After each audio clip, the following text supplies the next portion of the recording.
자, 이어서 5회의 공과의 말씀을 살펴보도록 하겠습니다.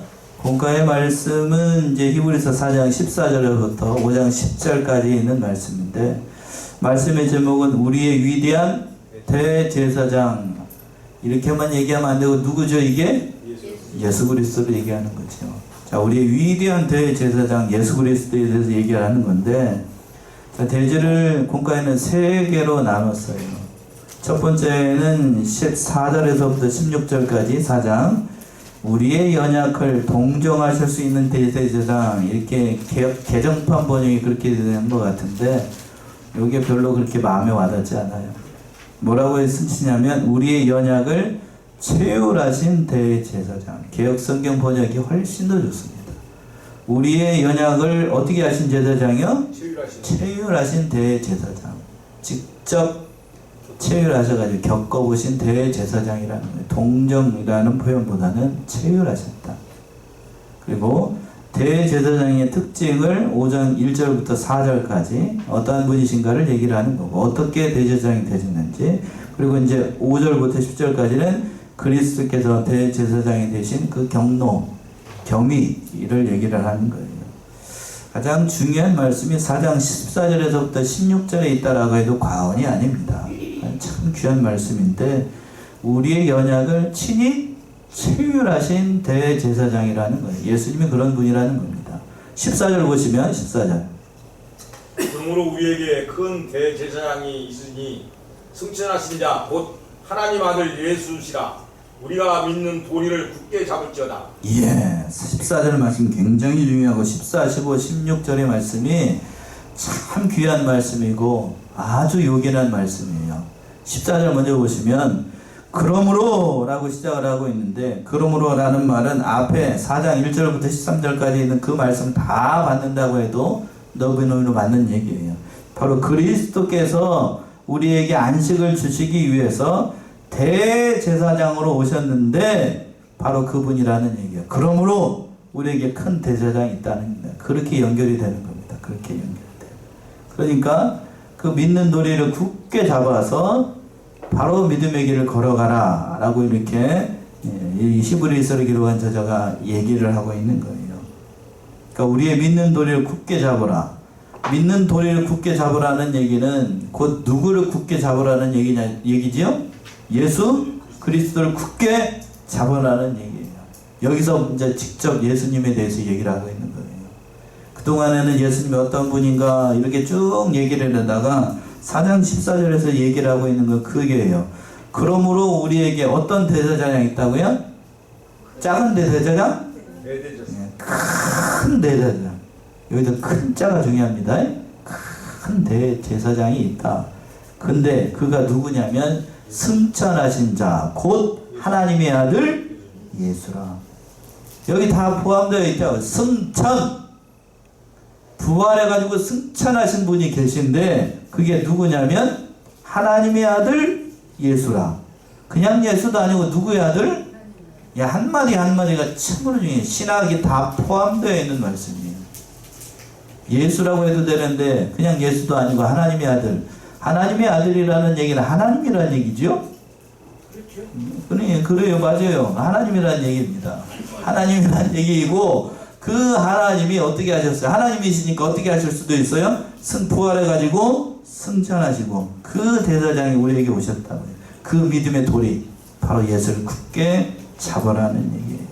굳게 잡으라. 예수를 잡아야만 구원의 길이 열리고 우리에게 소망의 길이 열리기 때문이라는 거예요.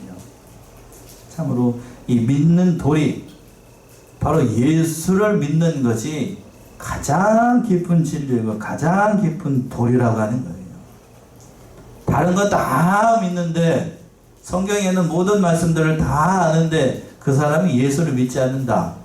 그러면 그 사람은 그는 하나님의 백성이라고 할 수도 없고, 깊은 도리를 알았다라고 할 수도 없고, 하나님의 말씀 깨달았다고 할 수도 없는 거예요. 왜? 하나님의 모든 말씀이 누구에게 집중되어 있죠?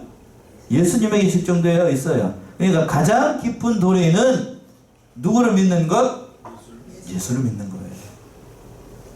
예수를 믿는 것.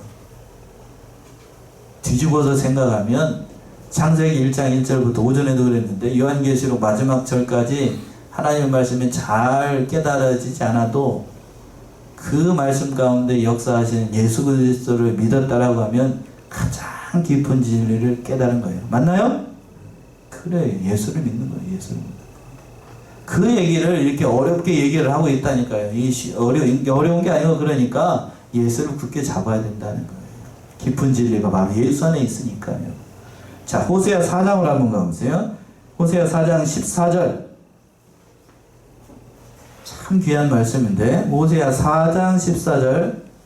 우리가 오해하기 쉬운 대목이 있어요. 여기에서 호세아 4장 14절. 너희 딸들이 음행하며 너희 며느리들이 간음하여도 내가 벌하지 아니하리니 이는 남자들도 창녀와 함께 나가며 음부와 함께 희생을 드리니라. 깨닫지 못하는 백성은 망하리라.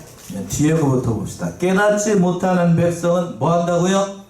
패망한다고요. 진리를 깨닫지 못하는 자는 망합니다. 진리가 누구인데요? 예수 그리스도를 깨닫지 못하는 사람은 망하는 거예요. 망하는 거. 망하는 거. 예수를 믿지 않고 간 인생, 그 사람이 어디 갔을까? 어디 갔을까요? 당연히 지옥 갔죠. 우리는 그렇게 얘기를 하는데 다른 사람들은 그렇게 얘기 안 하는 사람들도 있다니까요. 예수를 믿지 않고 갔으니까 그 영혼이 좋은 데 갔을 것이다. 이렇게 소망하는 바입니다만 그 믿음이 제가 봤을 때는 참 어리석은 거예요. 어리석은 거. 예수 없이 간 인생 결국 망하는 길로 갑니다. 오늘 말씀에서 무슨 길로? 패망의 길로 가는 거예요. 패망의 길. 우리가 인생 살 동안에 참 어렵고 힘들고 고난의 길을 갔다 할지라도 나사로에서 나오죠. 부자와 나사로와 같이 거지와 같은 인생을 살았어도 그 영혼이 누구를 믿었다라고 하면 예수를 믿었다라고 하면 아브라함 품 안에서 주님 품 안에 영원한 복락을 누립니다. 믿으시나요? 그런 거예요. 그런 거. 그러나 이 세상에서 잘 먹고 잘 살고 그냥 누가 부러워할 정도로 그냥 그렇게 잘 살았다라고 해도 그 인생 말년에 예수를 믿지 않았다라고 하면 음부에 빠져서 누구랑 짝짝꿍하고 있는가? 사단이랑 쎄쎄쎄하고 있어요. 불쌍한 인생으로 전락을 하는 거예요. 불쌍한 인생으로. 자, 근데 왜 호세아 4장 14절을 읽으라고 했냐면 보세요. 너희 딸들이 행음하며 너희 며느리들이 간음하여도, 자 봅시다. 딸이 행음하고 며느리가 간음하는 거 이거 좋은 일인가요? 나쁜 일인가요? 나쁜 일이죠. 벌 받는 만한 일이잖아요. 그런데 뭐라고 얘기를 했냐면 내가 뭐하지 아니하리라? 벌하지 아니하니. 앞에서 죄를 짓고 있는데 딸들이 행음하고 며느리들이 간음하고 있는데 하나님이 벌하지 않는다. 이거 정상인가요? 비정상인가요? 비정상이죠. 비정상. 왜 하나님이 이렇게 하실까? 그 위에 있어요. 이는 남자들로 창기와 함께 나가며 음부에 함께 희생을 드림이라. 깨닫지 못하는 자들은 어떻게 된다고요? 망한다. 망한다는 거예요. 자, 우리 혹자들은 이렇게 생각하는 사람들, 현대 크리스찬들이 그런 경향들이 또 있는데, 하나님 앞에 죄를 짓고 행악한 일을 했으면서도 하나님의 징계가 내려오지 않는 것을 뭐 하는 사람으로 생각하냐면, 하나님이 나를 봐주시나 보다. 하나님의 은혜가 넘친다. 하나님의 사랑이 넘친다. 오늘 말씀에서 보게 되면 그 사랑이 넘친 게 아니고 뭐 하는 길로 가는 거예요? 망하는 길로 가는 거예요. 이해되십니까? 신약의 시대를 살고 있어서 하나님의 징계가 곧장 내려오지 않으니까 우리가 은혜의 시대를 사는 것 같지요? 실상 따져놓고 보면 하나님의 징계가 내려오지 않는 건 뭐 하는 길로 가는 거라고요?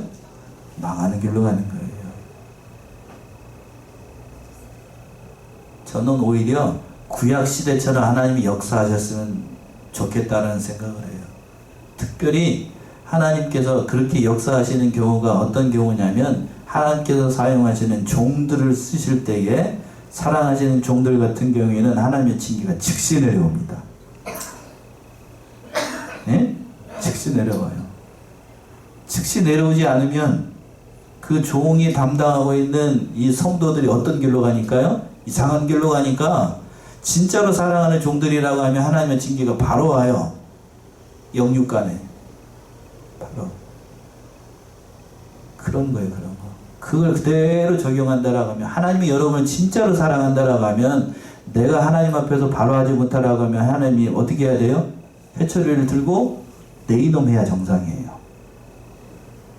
그럼 우리 인생 가운데 어려움이 닥치고 고난이 있다라고 하는 것은 뒤집어서 생각하면 하나님의 징계니까요. 그것도 그러면 하나님께서 여러분을 어떻게 하신다는 증거라고요? 사랑하신다는 증거예요. 그런데 하나님 앞에 바로 하지 못했는데 하나님의 징계가 내려오지 않는다? 뭐하는 인생이라고요? 망하는 인생이에요. 망하는 인생. 그런데 이걸 바로 깨닫지 못하는 사람들은 그렇게 하고 내려오지 않으니까 하나님이 날 봐주시나 봐, 하나님이 나를 사랑하시나 봐. 그건 착각이에요. 로마서에서 그렇게 얘기를 했습니다. 하나님을 싫어하니까, 그 마음에 하나님 두기를 싫어하니까 하나님이 어떻게 했나요? 냅둬버린다고요. 그렇죠? 그걸 신학적으로는 뭐 한다라고 얘기를 하냐면 유기라고 얘기해요. 유기. 버려둔다고요. 넌 내 백성 아니야. 쉽게 얘기해서 나는 자녀들이 많이 말을 안 들을 때에 부모들이 그렇게 얘기해요. 최후의 수단으로 어디에서 파버린다고? 호적에서 파버린다고. 호적에서 파버린다. 진짜 판다는 얘기가 아니고 사랑하니까 그렇게 표현을 하는 건데, 하나님도 이렇게 얘기를 하시는 거예요. 호세아 4장 14절에 그 말씀 굉장히 무서운 말씀이에요. 딸들이 간음을 하고 며느리가 간음을 하는데도 벌을 주시지 않는다? 징계가 내려오지 않는다? 그럼 망하는 길로 가는 거예요. 만약 그 길로 가면 좋은 줄로 알고. 그런데 오늘 뒤집어 왜 이 얘기를 했냐면, 예수님께서 하나님의 백성들을 사랑해가지고, 이스라엘 백성들을 사랑해가지고 누구를 보내주셨어요? 예수를 보내주셨어요. 그 믿음의 길을 돌이키라고. 그런데 그 믿음의 길을 굳게 붙잡지 않고 그 예수를 버리게 되면 그들은 어떻게 되는가? 하나님 앞에서 패망의 길을 걸어가요. 역사적으로 그걸 증명하고 있잖아요. 누가 예수님을 십자가에 못 박았나요? 로마의 병정들이? 그렇게 얘기를 합니다만 실상 따져놓고 하면 로마의 병정들이 십자가에 못 박았나요? 누가 박았지요? 유대인들이 목을 박았죠. 그래서 유대인들이 이제 요한복음에도 잘 나옵니다. 복음서에도 잘 나옵니다만 그 모든 죄악을 누구에게 돌리라고 그랬어요? 예수님에게? 우리에게 돌리라고 그랬죠. 우리와 우리 자손들에게. 그러니까 그 말 그대로 하나님이 역사를 하셔가지고 그 자손 대대로 저주가 임해가지고 그냥 나라 없는 민족으로 몇천 년 동안, 2000년 동안 유리방황하게 되고, 로마에 의해서 그 AD 70년에 티토 장군에 의해서 그 예루살렘 성이 함락을 할 때에 수많은 사람들이 있어요. 우리 100만이 넘는 그 사람들이 그 예루살렘 성이 함락이 될 때 죽고, 차마 입에 담기 어려울 정도로 아주 끔찍한 장면이 연출이 됐어요. 그렇게 예루살렘이 멸망을 해버렸고, 그리고 또 2000년 동안 나라 없는 민족으로 떠돌아다닐 때 1, 2차 세계대전 때 특별히 나치에 의해서 유대인들이 600만, 어떤 사람들은 800만이라고까지도 얘기해요. 그 많은 사람들이 가스실에서 생체 실험을 통하여서 그 많은 사람들이 다 죽습니다. 망하는 길로 가는 거예요. 누구를 믿지 않으면? 예수를 믿지 않으면. 그러니까 저는 가끔 기도합니다. 가끔 기도하는 게 아니라 기도하는데, 하나님의 징계가 속히 임하는 게 복이에요. 아멘이 안 나오시죠? 하나님의 징계가 어떻게 오는 게 복이라고요? 빨리 오는 게 정리예요. 빨리 오는 게. 내가 잘못된 길을 걸어가고 있는데 하나님이 즉시로 막아주시지 않는다라고 하면 그 길 가다가 망해요. 망합니다. 사도 바울, 그걸 경험을 했기 때문에 사도 바울이 저는 이제 히브리서 사도 바울의 저작으로 보는데, 사도 바울이 다면적 도상으로 갈 때에 누구를 잡으러, 예수 믿는 사람들을 잡아 죽이러 갔잖아요. 그 길을 막지 않으면 어떻게 되죠? 사도 바울 어떻게 됩니까? 거기서 인생 끝납니다. 인생 끝나요. 끝나니까 부활하신 주님이 급하니까, 다급하니까 정오에 태양빛보다 밝은 빛으로 사도 바울 앞을 막아요. 막는 게 복이죠. 그래서 뭐가 멀어버리죠? 눈이 멀어버려요. 눈이 머는 게 복인가요? 복이 아닌가요? 눈이 보는 게 복이라고요. 눈 떠가지고 그대로 계속 앞길을 갔으면 망하는 길로 가는 거예요. 그게 복이라고요. 그게 복. 우리는 또 마찬가지입니다. 하나님께서 여러분의 몸을 치시고 또 가정을 치시고 경제적으로 어려움 당하고 환난을 당하고 나에게 감당할 수 없는 일을 만나면 하나님께서 나를 어떻게 하시는 것이다? 사랑하는 것이다. 이 얘기를 해야 됩니다. 이게 아멘이십니까? 그 일을 잘 감당하라고. 여러분들 우리가 보통 그렇게 생각해. 예수 잘 믿으면 무조건 다 복 받는다, 형통한다, 길이 다 열린다. 그것만 복 아니라니까요. 그것만 복 아니라고요. 오히려 예수를 잘 믿는 사람일수록 뭐가 더 많아요? 십자가가 많고 고난이 많아요. 그래야 정신 차리고 믿음의 길을 잘 걸어가니까. 잘 걸어가니까. 그러니까 우리 사랑하는 성안에 특별히 우리 교단에서 진리를 많이 배우고 있는 사람들은 십자가가 오고 고난이 오면 하나님께서 나를 어떻게 하시는 것이다? 사랑하신 것이다. 이렇게 생각해야 됩니다. 갑자기 길 가다가 100만원, 1000만원 돈 주는 게 그게 복이 아니고, 그 복 아니라고요. 복 아니라고. 하나님께서 내 몸에 그렇게 생각해야 돼. 병을 주시고 또 아픔을 만나고 괴로움을 만나게 하는 건 누구를 돌아보게끔 하나면 나를 돌아보게끔 하는 거니까. 그러니까 그 사실을 깨닫고 늘 말씀 가운데 서야 됩니다. 아멘이시죠? 오늘 이 얘기에서 제가 얘기를 다 해도 과언이 아닙니다. 그러니까 그 믿음의 도리를 굳게 잡으라고요. 누구를 굳게 잡으라? 예수를 굳게 잡는 것이 가장 큰 인생의 복이라는 사실이에요. 예수를 잡으면 고난이 있을 수 있어요. 그러나 그 고난을 어떻게 하지 말라? 두려워하지 말라는 얘기입니다. 왜? 예수를 얻으면 모든 것을 얻어요. 이 세상에서 당하는 그 고난, 십자가, 환난, 예수님이 당하는 고난에 비하면 아무것도 아닙니다. 왜? 누가 이미 다 이기셨으니까요? 예수님이 다 이기셨으니까. 예수님이 다 이기셨으니까. 그래야 우리가 하나님 앞에 쓸 때이나 예수님 앞에 쓸 때이나 그 모든 증인들 앞에 천사들 앞에 우리가 다 서게 될 것인데 그때에 부끄럽지 않은 신앙의 사람으로 서게끔 하시는 거예요. 그래야 되겠지요? 그래서 하나님께서 여러분들에게 나만 감당할 수 있는, 쉽게 얘기해서 여러분만 감당할 수 있는 십자가를 다 주시는 거예요. 아멘이십니까? 예, 감당할 수 있는 십자가 다 주셔요. 누구만 감당할 수 있는 것? 나만. 다른 사람 못해요. 다른 사람 못합니다. 믿음 없는 남편 수발하는 거 이 쉬운 일 아닙니다. 그럼 누구만 할 수 있어? 나만 할 수 있어. 믿음 없는 아내, 저기 믿음 생활하는 거, 저기 하는 거, 감당하는 거 누구만 할 수 있어요? 나만 할 수 있어. 반대로 믿음 없는 자식들, 뭐 이상하게 행동하는 거 누구만 감당할 수 있는 거? 나만 할 수 있어요. 몸이 연약해가지고 주일날 교회 오는 것도 그냥 버겁고 그런데 그 모든 일도 누구만 감당할 수 있어요? 나만 감당할 수 있어요. 다른 사람 못해요. 그게 은혜라고요. 잘 감당하면 하나님께서 그 은혜를 베풀어 주셔요. 왜 그런가? 15절에 나와있죠. 15절 보시면 우리에게 있는 대제사장은 우리 연약함을 체휼하지 아니하는 자가 아니요 모든 일에 우리와 한결같이 시험을 받은 자로 돼 죄는 없으시니라. 아주 귀한 말씀인데 이 말씀도 신학적으로도 굉장히 중요하고 우리 예수님의 성품과 그 모든 온전하심을 설명하는 게 15절 말씀이에요. 우리에게 있는 대제사장은 누구죠? 예수 그리스도죠. 예수 그리스도는 우리의 연약함을 어떻게 하셨다고요? 다 체휼하신 분이라고요. 다 체휼하셨어요.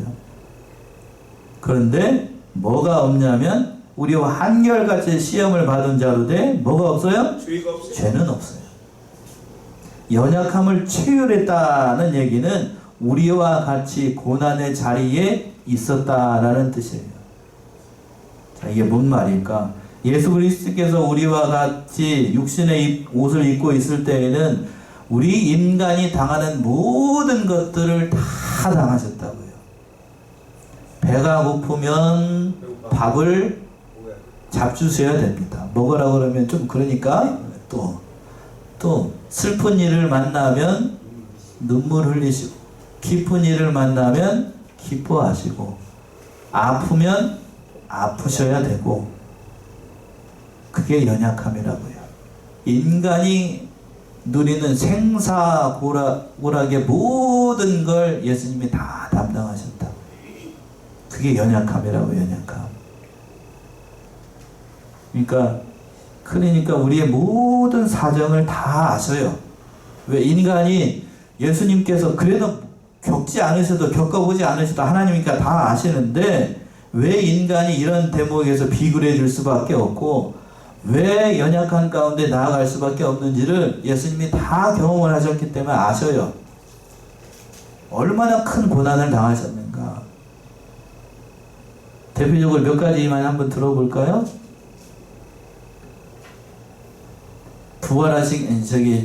잡히시기 전날 밤 사랑하는 제자들이 다 떠날 걸 예수님이 아셨나요? 모르셨나요? 아셨어요. 그런데 그 제자들을 요한복음 13장에서 보시면 끝까지 어떻게 하셨다고요? 사랑하셨습니다. 아시면서도 사랑했어요. 여러분들은 보세요. 만약에 옆에 있는 사람들이 나를 배신할 걸 안다 라고 하면서 그 사람들을 끝까지 사랑할 수 있을까? 그럴까요? 차라리 모르는 게 나아요. 모르는 게 약일 수 있습니다. 그런데 주님은 하나님이시니까 그 모든 사실을 아시면서도 사랑했어요. 그게 고통이었고 고난이었고, 또 사랑은 길렀던 그 가룟 유다가 배신할 걸 다 알면서도 그를 누구로 부릅니까? 사도로 불러서 3년 반 동안 그 모든 일을 감당하셨어요. 왜? 그것도 누구의 뜻을 이루게 한 거니까요. 하나님의 뜻을 이루게 한 거니까. 그 사람을 볼 때마다 예수님도 하나님이시지만 인성을 가지신 사람이기 때문에 그 사람을 볼 때만 좋은 마음이 들어요. 여러분들은 한번 생각을 해보자고. 내가 예수님이라고 생각하고 가룟 유다를 볼 때마다 저놈이 날 팔 것인데, 이런 생각을 하면 차라리 뭐 하는 게 낫죠? 모르는 게 나아. 모르는 게 낫다고요. 근데 볼 때마다 그런 생각이 들 것인데 안다라고 하면 보통 일 아니죠. 보통 일 아니라고. 그 모든 것을 어떻게 하신 분이라고? 우리 주님은 체휼하신 분이에요. 그러니까 우리 연약함을 다 아셔요. 몸이 연약하다는 사실, 마음이 연약하다는 사실, 그 모든 일을 아주 우리를 도와주실 수 있어요. 그러나 다만 뭐만 없으시다? 굉장히 중요합니다. 이게 예수님 그 기독교 진리 가운데 결코 양보할 수 없는 진리가 몇 가지가 있어요. 첫 번째가 예수님의 동정녀 탄생입니다. 동정녀 탄생이 무너지게 되면 기독교 진리가 서나갈 수 없어요. 처녀의 몸으로 태어났다, 동정녀로 태어났다. 여러분 다 믿으시나요? 안 믿어지는 사람도 있을 거예요. 어떻게 그 남자의 씨를 받지 않고 자식을 낳을 수 있는가? 응? 안 믿는 사람들 많아요. 동정녀 탄생. 그리고 오늘 본문의 말씀에서 사람으로 태어났는데 뭐가 없다? 죄가 없다.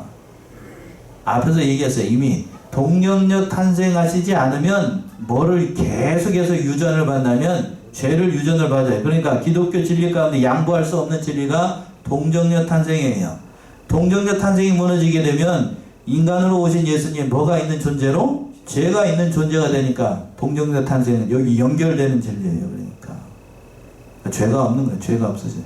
죄가 없는 자라야 하나님께서 주신 그 십자가를 감당할 수 있으니까 죄가 없으신 분이라고요.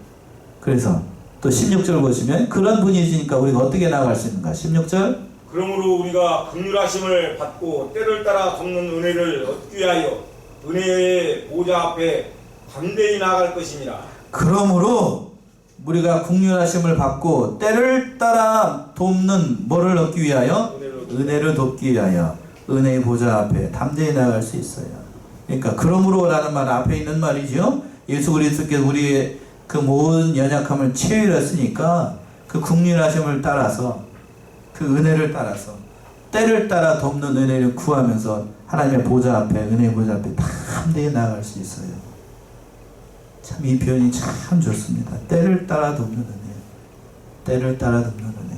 제가 기도하는 제목 가운데 제가 목사로 부름을 받아가지고 3가지를 기도를 한다라고 그랬죠.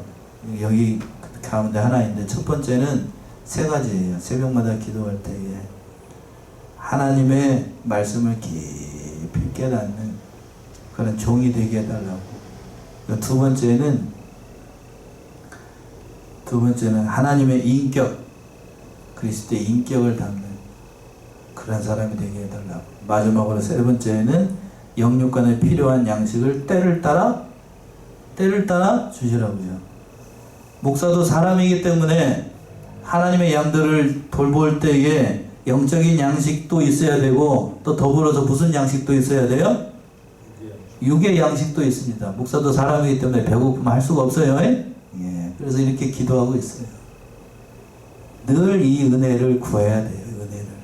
그 은혜의 보좌 앞에 담대히 나가서 그 모든 일들을 할 때에, 그러니까 내려놓고 기도할 때 하나님께서 그 기도를 다 들어주신다고요.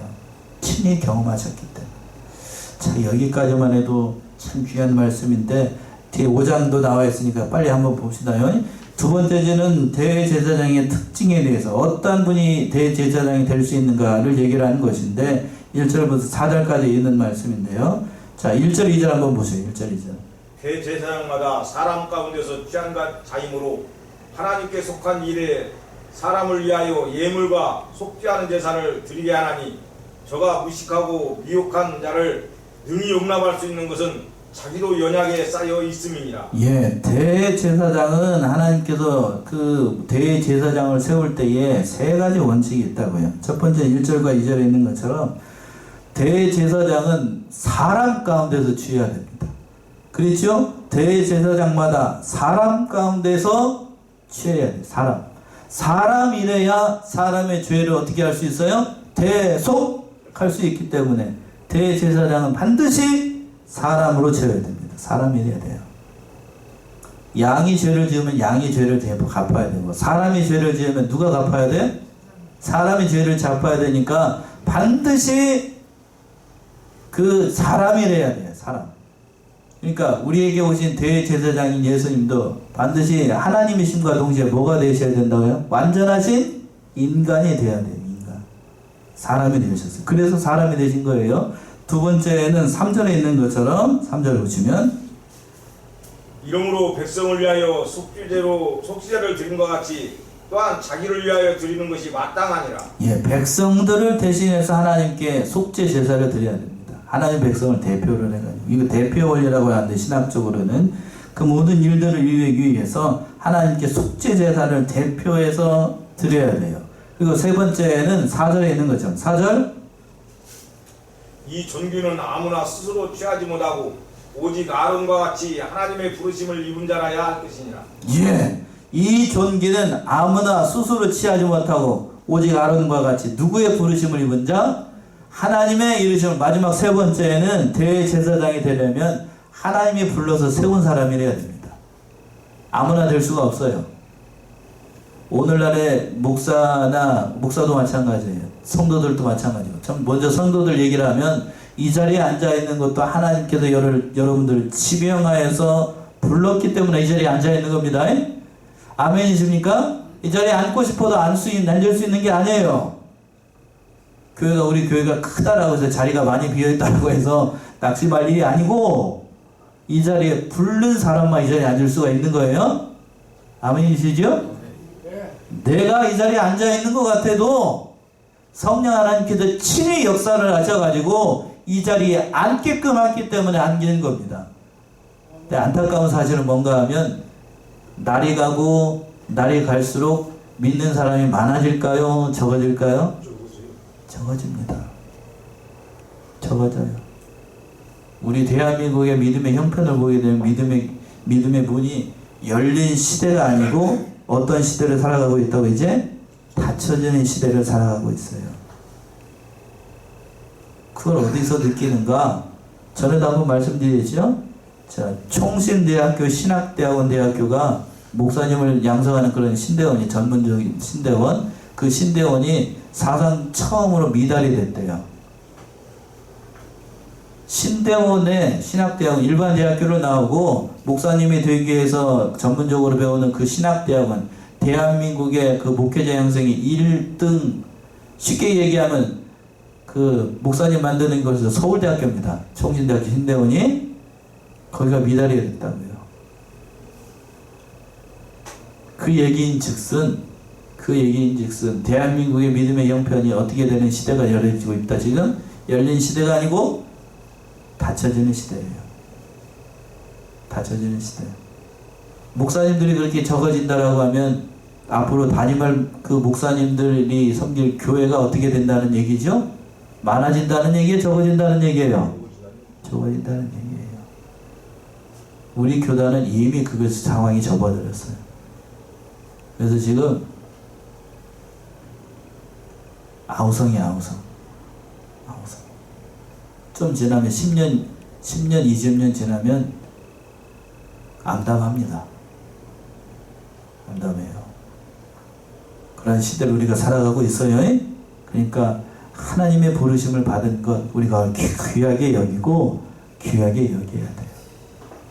자, 마지막으로 세 번째는 5절 이하에서 보게 되면 그리스도께서 대제사장이 되신 그 경위를 얘기를 하는 건데 빨리 가봅시다. 5절이요.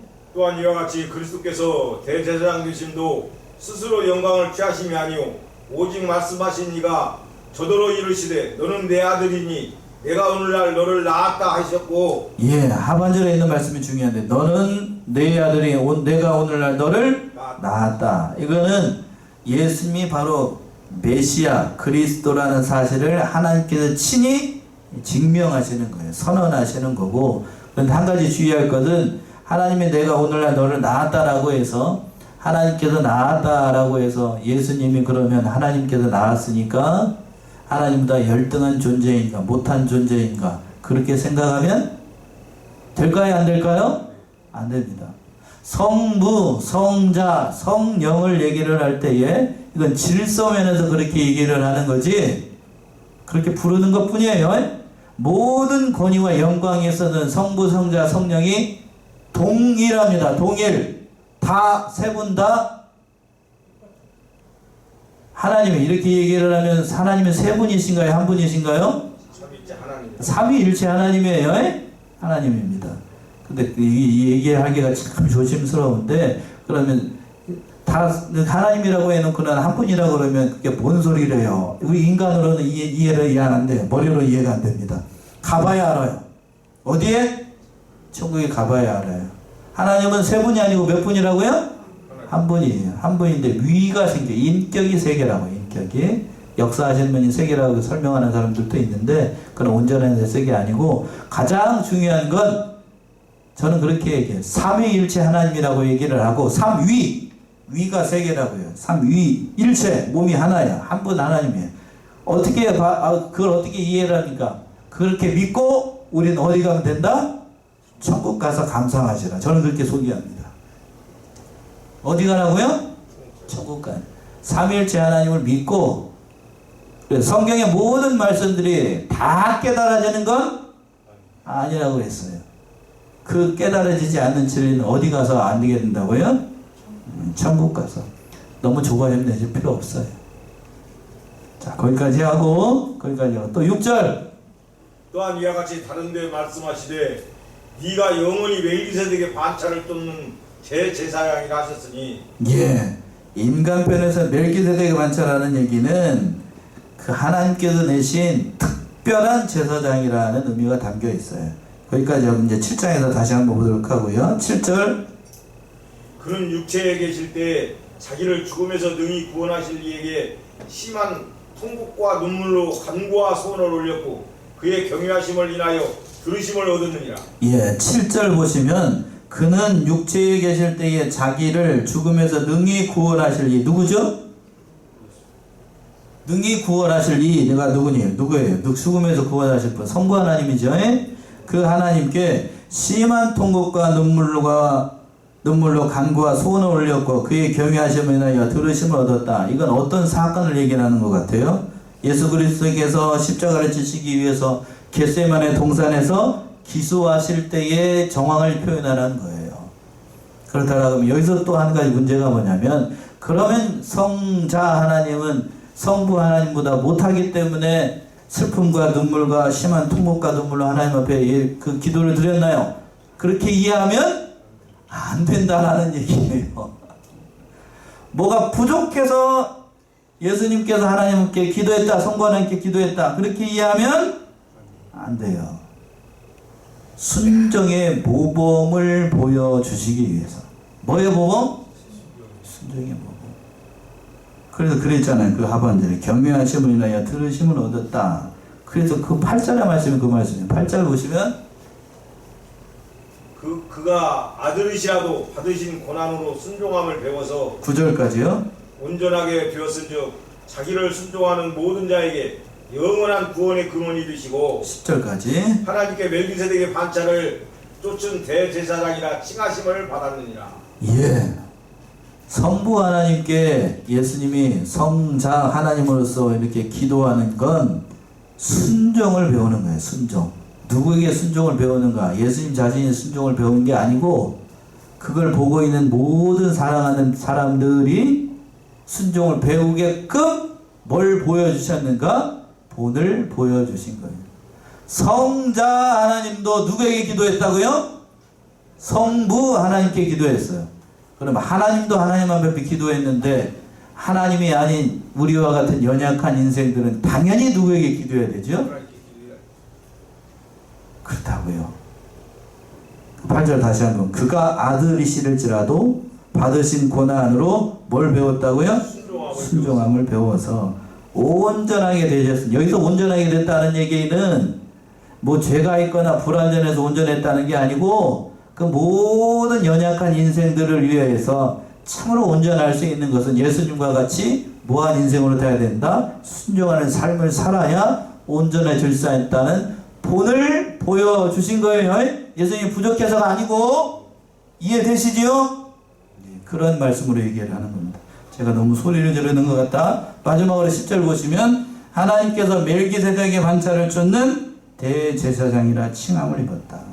예수님께서 그리스도가 되는 진성은 제 세 가지예요. 인성을 입고 오시고, 하나님께서 제사장으로 삼아주시고, 백성들의 죄를 대속하신 우리 영원하신 대제사장이라는 얘기입니다. 그 대제사장인 예수 그리스도를 의지하고 그 믿음의 길을 걸어나가는, 앞에서 4장 그래서 뵙습니다. 4장 14절에서 그랬죠? 14절과 15절의 말씀이 오늘 말씀에서 가장 중요한 거예요. 이 우리가 믿는 믿음의 도리를 어떻게 잡으라? 굳게 잡으라. 누구를 잡으라는 얘기자고요? 예수 그리스도를 굳게 잡으라. 그 믿음의 길을 굳게 잡고 믿음의 길을 걸어나가시는 저와 여러분들이 다 되시기 바랍니다. 기도하겠습니다.